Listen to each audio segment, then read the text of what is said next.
Melatonin use is on the rise, especially among children.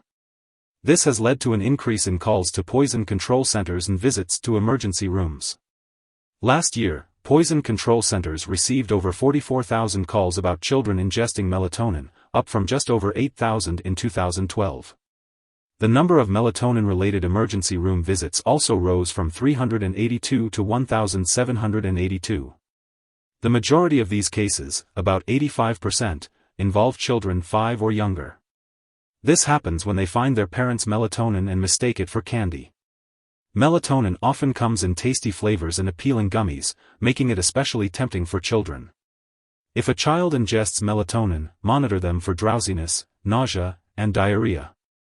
If they have difficulty breathing or waking up, it's important to call 911. In rare cases, such as tremors or hallucinations, a hospital visit may be necessary.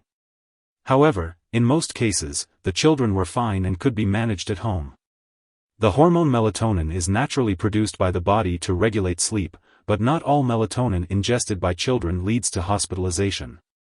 However, over 4,000 cases between 2012 and 2021 required hospitalization, and some children even needed to be sent to intensive care. Melatonin supplements are often recommended to help with sleep, and they can be bought over the counter in the US. But it's important to know that the amount of melatonin in these supplements can vary, and some brands may even contain other substances that require a prescription. There is also some concern about the long-term effects of melatonin on developing adolescents, particularly on sexual maturation. The CDC has warned that more research is needed to understand the potential risks of melatonin use in children. Despite these concerns, the sales of melatonin supplements have nearly tripled in the past few years, reaching $821 million. This increase is partly due to the anxiety caused by the pandemic.